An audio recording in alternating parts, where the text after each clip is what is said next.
दोस्तों, अगर आप पॉलिटेक्निक एंट्रेंस एग्जाम की तैयारी कर रहे हैं और अगर आपने अभी तक प्रीवियस ईयर के क्वेश्चन पेपर सॉल्व नहीं किए हैं तो हम आपके लिए लेकर आए हैं दोस्तों कुछ प्रीवियस ईयर के क्वेश्चन पेपर। अगर आप सॉल्व करना चाहते हैं तो हमारे चैनल को सब्सक्राइब जरूर करें। चलिए दोस्तों, इसमें शुरू करते हैं हमारा पहला क्वेश्चन। तो इसमें पहला क्वेश्चन है हमारे पास x प्लस वाई बराबर 13 और 2x प्लस वाई बराबर 32 का हल है। दोस्तों, यहाँ से हमें निकालना है x और y का मान। अब ये दो समीकरण हमारे पास है गिवन। अब दोस्तों, आप 10th क्लास में पढ़ चुके हैं विलोपन विधि से किस तरह से हम x और y का मान निकाल सकते हैं अगर हमारे पास दो समीकरण हो। तो दोस्तों, इसमें हम लगाएंगे विलोपन विधि। तो ये हमारे पास पहली इक्वेशन x प्लस वाई बराबर 13 और सेकेंड इक्वेशन है दोस्तों हमारे पास 2x प्लस 3y बराबर 32। अब दोस्तों, इसमें से अगर आप विलोपन विधि से सोल्व करना चाहते हैं इस समीकरण को तो सबसे पहले इसमें हमें एक टर्म्स को सेम करना होता है। विलोपन विधि में दोस्तों जिस तरह से ये हमारे पास 2x है तो ऊपर भी हमें दोस्तों या तो इसे 2x बनाना होगा इससे, या फिर हमारे पास नीचे 3y तो हमें ऊपर भी इसे 3y बनाना होगा। तो दोस्तों, आपको इनमें से सिर्फ किसी एक टर्म्स को सेम करना है। तो यहाँ हम x को करना चाहते हैं दोस्तों, तो x को करने के लिए हमें, यहाँ हमारे पास 2x है तो यहाँ भी हमें 2x बनाना होगा। तो 2x बनाने के लिए हमें क्या करना होगा दोस्तों, यहाँ 2 से मल्टीप्लाई। तो हम इसमें 2 से मल्टीप्लाई करेंगे, यानी समीकरण 1 में 2 से मल्टीप्लाई। तो दोस्तों, अगर आप इसमें 2 से मल्टीप्लाई करेंगे तो आपको इसको पूरी टर्म्स को 2 से मल्टीप्लाई करना होगा। तो यहाँ करेंगे हम तो ये हो जाएगा 2x, इसमें 2 से मल्टीप्लाई करेंगे तो ये हो जाएगा 2y, और इसे भी अगर आप 2 से मल्टीप्लाई करेंगे तो ये होगा 13 2 जा 26। हाँ दोस्तों, ये हमारे पास पहली समीकरण थी तो इसमें हमने 2 से मल्टीप्लाई किया है क्योंकि दोस्तों हमें एक टर्म्स को सेम करना था। अब ये भी 2x आ गई और ये भी हमारे पास हो गई 2x। अब इसके बाद हम करेंगे समीकरण 1 से समीकरण 2 को घटाना, मतलब दोस्तों इसमें से इस समीकरण को घटाएंगे। अब इसमें से घटाने के लिए हम यहाँ करेंगे इसके साइन चेंज। अगर यहाँ प्लस होता है तो यहाँ लगेगा माइनस, ये भी प्लस है तो ये भी हो जाएगा माइनस, ये भी प्लस है तो ये भी हो जाएगा माइनस। अब दोस्तों, ये है प्लस 2x और ये है माइनस 2x, तो 2x में से 2x को घटाएंगे 0 बचेगा। अब ये है प्लस 2y और ये है माइनस 3y, तो दोस्तों 3y में से 2y माइनस करेंगे तो ये बचेगा y। अब क्योंकि यहाँ माइनस की संख्या बड़ी है क्योंकि माइनस का 3y है और ये है प्लस का 2y, तो यहाँ बचेगा माइनस का y, क्योंकि 3 में से 2 को घटाएंगे बचेगा 1, तो मतलब बचेगा y। अब यहाँ हमारे पास है माइनस 32 और प्लस 26, यानी 32 में से 26 को माइनस करेंगे तो दोस्तों ये बचेगा हमारे पास 6, वो भी माइनस का 6, क्योंकि दोस्तों यहाँ माइनस की संख्या बड़ी है। अब ये माइनस माइनस कैंसल, यहाँ बचेगा y बराबर 6। तो दोस्तों y का मान हमारे पास आ चुका है 6। अब हमें निकालना है x का मान। तो x का मान निकालने के लिए आप इसको समीकरण 1 में y को रख सकते हैं और यहाँ से x का मान निकाल सकते हैं। तो यहाँ हमारे पास है x प्लस y, तो y की जगह पर हम रखेंगे दोस्तों 6, क्योंकि y का मान हमारा आया था 6। तो यहाँ हमने इस y के मान को इस समीकरण 1 में रखा यहाँ पर 6, तो अब ये 6 यहाँ पे आ चुका है और बराबर में था 13। अब ये दोस्तों प्लस में है 6, उस साइड जाएगा ये होगा माइनस में, तो x बराबर 13 माइनस 6, तो x बराबर 13 में से 6 को माइनस करेंगे ये बचेगा 7। तो दोस्तों यहाँ x बराबर हो गया 7, y बराबर है 6, तो ये दोस्तों हमारा है ऑप्शन डी। तो ऑप्शन डी होगा इसका हमारा आंसर। अब दोस्तों क्वेश्चन नंबर सेकंड है हमारे पास, log बेस 17 289 का मान होगा। अब दोस्तों, अगर आपको ये क्वेश्चन करने हैं तो इसके लिए आपको पहले कुछ फॉर्मूले याद करने होंगे। अब दोस्तों, इसके पहले हम आपको एक फॉर्मूला दिखा देते हैं। जिस तरह से ये हमारे पास अगर log बेस a इंटू ए हो तो दोस्तों ये बराबर होता है हमारा 1 के। तो दोस्तों log बेस a इंटू ए बराबर होता है 1। और यहाँ हमारे पास एक आइडेंटिटी और होती है दोस्तों, ये log m की पावर n। तो दोस्तों ये होता है हमारे पास n log m, मतलब दोस्तों ये पावर आएगी इसके इनटू में तो ये होगा n log m। तो ये हमारे पास आइडेंटिटी होती है दोस्तों। अगर आपको ये याद है तो आप इस क्वेश्चन को आसानी से कर सकते हैं। अब जिस तरह से इसमें हमारे पास है ये log 17 289। अब दोस्तों ये 289 आपको इसके करने होंगे गुणनखंड। हाँ दोस्तों, आपको इसके करने होंगे गुणनखंड, मतलब दोस्तों जिस तरह से ये हमारे पास 289 है, अगर आप इसके गुणनखंड करेंगे तो दोस्तों इसको हम 17 से काट सकते हैं, तो ये होगा 17 इंटू 17, दोस्तों ये आएगा 29। तो ये होगा दोस्तों 17 एकम 17, मतलब दोस्तों ये हो गया 17 इंटू 17। तो इसको हम इस तरह से लिख सकते हैं दोस्तों 17 इंटू 17, मतलब ये होगा 17 का स्क्वायर। तो दोस्तों हम यहाँ इसी तरह से इसको लिखेंगे 17 का स्क्वायर, तो ये होगा log बेस में था 17, तो ये होगा 17 का स्क्वायर। अब दोस्तों ये हमारे पास फॉर्मूला है log m की पावर n, तो ये n log m, मतलब दोस्तों इस फॉर्मूले से हम इसको, ये 2 आगे आएगा और ये ले बचेगा log 17 इंटू 17, मतलब दोस्तों इसको इस तरह से लिख सकते हैं 2 log बेस 17 और ये होगा 17। अब दोस्तों ये हमारे पास log a की पावर a बराबर होता है 1, तो ये log 17 और 17 ये किसके बराबर होगा दोस्तों, 1 के। तो मतलब यहाँ दोस्तों हमारे पास है ये 2 इंटू log 17 और 17, इसकी जगह पर दोस्तों आएगा 1, तो इंटू में था क्योंकि ये दोस्तों ये होगा 1, तो 2 1 जा 2, तो इसका आंसर होगा 2, मतलब ऑप्शन बी होगा इसका आंसर। तो दोस्तों इस तरह से आप लोग वाले क्वेश्चन को सोल्व करते हैं। तो देखते हैं अब अपना क्वेश्चन नंबर 3।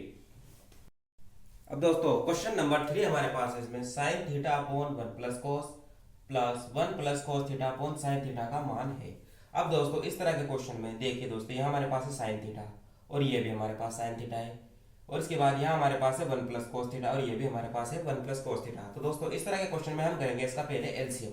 एलसीएम मतलब दोस्तों हम करेंगे इसकी क्रॉस मल्टीप्लाई, क्योंकि दोस्तों यहाँ पर हमारे पास है प्लस का साइन, और जब भी दोस्तों हमारे पास इस तरह से प्लस होता है या माइनस होता है तो हम करते हैं उनका एलसीएम, मतलब दोस्तों ये इसके साथ मल्टीप्लाई होगा और ये टर्म्स इसके साथ मल्टीप्लाई होगी, फिर इनकी होगी आपस में मल्टीप्लाई दोस्तों। तो ये होगा साइन इंटू साइन, तो अब हम इसकी मल्टीप्लाई करेंगे दोस्तों, ये साइन के साथ, तो ये होगा साइन स्क्वायर थीटा। फिर इसके बाद यहाँ था प्लस का साइन, ये लगाया हमने प्लस। अब दोस्तों ये 1 plus cos theta, 1 plus cos theta के साथ मल्टीप्लाई होगा, तो ये होगा 1 प्लस कोस थीटा का होल स्क्वायर, क्योंकि दोस्तों जब हम एक जैसी टर्म्स की मल्टीप्लाई करते हैं तो उसका स्क्वायर होता है। जिस तरह से दोस्तों हमारे पास ये है 2 और ये हमारे पास है 2, अगर हमें इस तरह से लिखे दोस्तों इसको 2 का स्क्वायर, तो दोस्तों ये भी हमारे पास 4 होगा और ये भी हमारे पास 4 होगा। तो इसी तरह से हम यहाँ लिख सकते हैं 1 plus cos theta into 1 plus cos theta का होल स्क्वायर। अब ये हमारे पास अपॉन में था, फिर हम करेंगे इसकी मल्टीप्लाई इसके साथ, तो इसको हम इस तरह से लिख सकते हैं 1 प्लस कोस थीटा और ये ब्रैकेट लगा देंगे दोस्तों, यहाँ हुआ साइन थीटा, क्योंकि ब्रैकेट का मतलब भी होता है दोस्तों मल्टीप्लाई। तो इस तरह से हमने इसको लिख दिया। अब यहाँ हमारे पास है 1 प्लस कोस थीटा का होल स्क्वायर, तो यहाँ हम लगा सकते हैं a प्लस बी का होल स्क्वायर, तो मतलब ये होगा a और ये होगा प्लस b, तो यहाँ हम लगाएंगे दोस्तों a प्लस बी का होल स्क्वायर। तो ये था हमारे पास साइन स्क्वायर थीटा प्लस, अब यहाँ लगाएंगे दोस्तों a प्लस बी का होल स्क्वायर, तो ये होगा 1 का स्क्वायर प्लस कोस का स्क्वायर यानी a square plus b square plus 2ab यानी 2a इंटू बी, मतलब 2 इंटू ए इंटू कोस थीटा।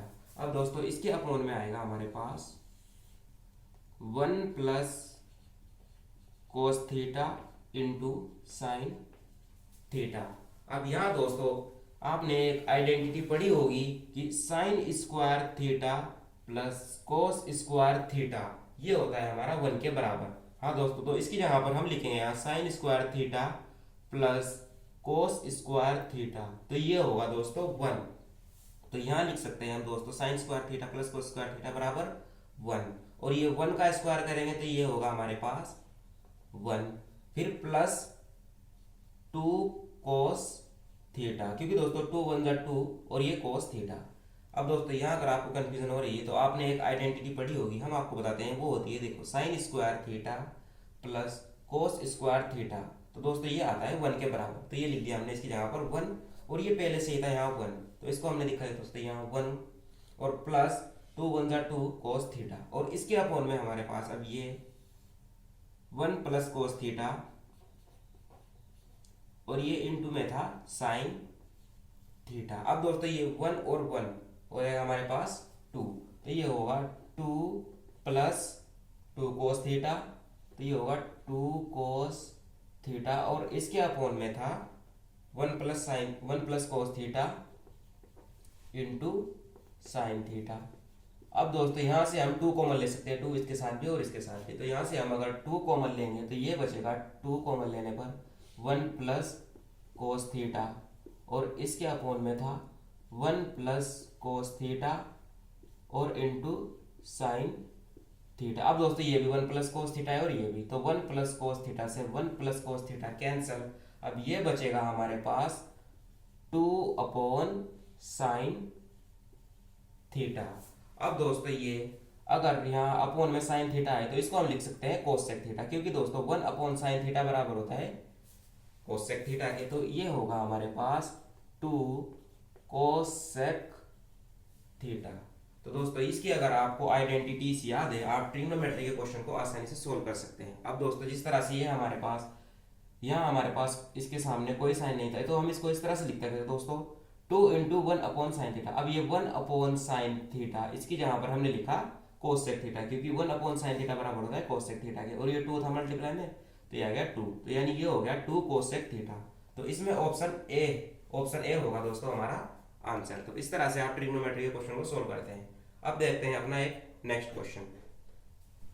अब दोस्तों क्वेश्चन नंबर 4 हमारे पास है √17 माइनस √17 माइनस √17 इनफाइनाइट का मान होगा।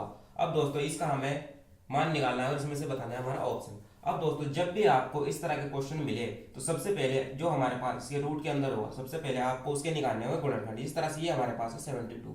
अब दोस्तों आपको इसके करने हैं फैक्टर, तो इसके फैक्टर करने पे दोस्तों ये होगा 36, फिर 2 18, फिर ये होगा 2 9 ज़ा 18, 3 3 ज़ा 9, और ये होगा 3 1 ज़ा 3।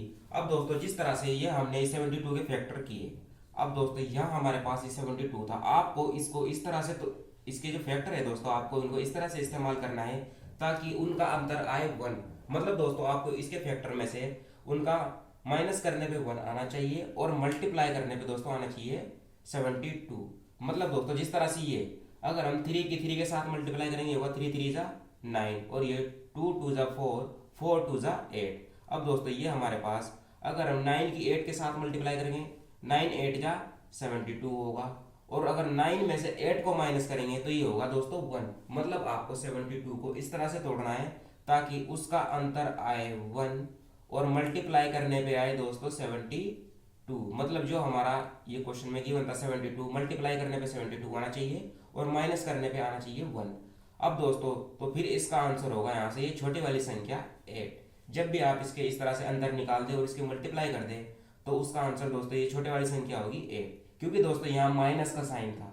अगर यहाँ माइनस का साइन है तो इसकी संख्या जो छोटे वाली होगी वो होगा उसका आंसर, मतलब इसका आंसर होगा 8। अगर दोस्तों यहाँ प्लस का साइन होता तो इसकी संख्या होती है बड़े वाला आंसर, तो ये होता 9, क्योंकि यहाँ माइनस है इसलिए इसका आंसर होगा 8। तो इस तरह से दोस्तों आप इसको सोल्व करते हैं। तो अब देखते हैं अपना क्वेश्चन नंबर 5। अब दोस्तों क्वेश्चन नंबर 5 है हमारे पास, यदि 9 सेंटीमीटर ऊंचाई के शंकु का आयतन 48 सेंटीमीटर क्यूब है तब इसकी त्रिज्या क्या होगी। अब दोस्तों यहाँ हमारे पास एक शंकु की ऊंचाई गिवन है और हमारे पास शंकु का आयतन गिवन है, हमें निकालनी है इसकी त्रिज्या। अब दोस्तों यहाँ ऊंचाई है हमारे पास 9 सेंटीमीटर, तो दोस्तों ये हमारे पास h बराबर है 9 सेंटीमीटर। दोस्तों ऊंचाई को हमने माना h बराबर है 9 सेंटीमीटर। इसके बाद इस शंकु का आयतन गिवन है दोस्तों 48 सेंटीमीटर क्यूब। तो आयतन को दिखाते हैं दोस्तों b से, तो ये हमारे पास है 48 पाई सेंटीमीटर क्यूब। दोस्तों ये है हमारे पास इसका आयतन, और हमें निकालनी है यहाँ से r, यानी त्रिज्या इसकी हमें निकालनी है। तो दोस्तों इसके लिए हमारे पास एक फॉर्मूला होता है शंकु का आयतन। तो दोस्तों शंकु का आयतन होता है v बराबर 1/3 पाई r स्क्वायर h। तो ये होता है हमारे पास शंकु का आयतन। अब दोस्तों यहाँ हमें रखनी है इसकी वैल्यू और हमें निकालना है r। तो दोस्तों यहाँ v की जगह पर हम रखेंगे 48 पाई, तो ये होगा 48 पाई, फिर बराबर में था 1/3 into pi r square. R का मान तो दोस्तों निकालना है हमें, आर स्क्वायर इंटू एच की जगह पर हम रखेंगे इंटू 9। अब दोस्तों ये 3 3 ज़ा 9। अब ये हमारे पास है 48 पाई, और ये हमारे पास बच गया दोस्तों, ये इसके साथ मल्टीप्लाई है दोस्तों, तो ये हो गया 3 पाई आर स्क्वायर, क्योंकि दोस्तों ये 3 ये पाई आर स्क्वायर, क्योंकि दोस्तों ये हमने काट दिया 3 3 ज़ा 9। अब यहाँ से दोस्तों ये 3 पाई इसके अपॉन में आएगा, क्योंकि ये आर के साथ है मल्टीप्लाई में, तो ये होगा इसके अपॉन में 48 पाई अपॉन 3 पाई, और ये बचेगा आर स्क्वायर। तो दोस्तों पाई से पाई कैंसिल, अब इसको इससे काटेंगे, ये बचेगा 3 1 ज़ा 3, और ये होगा 16। मतलब दोस्तों यहाँ से हमारे पास आर स्क्वायर बराबर हो गया 16। अब दोस्तों स्क्वायर हटेगा, यहाँ लगेगा हमारे पास रूट। तो दोस्तों ये होगा r बराबर √16। अब दोस्तों 16 से रूट को बाहर निकालेंगे तो ये बचेगा हमारे पास 4। तो दोस्तों इसकी त्रिज्या होगी हमारी 4 सेंटीमीटर। तो इसका ऑप्शन बी होगा आंसर। तो इस तरह से दोस्तों आप इसको सॉल्व कर सकते हैं। तो आशा करते हैं आपको हमारी वीडियो पसंद आई होगी।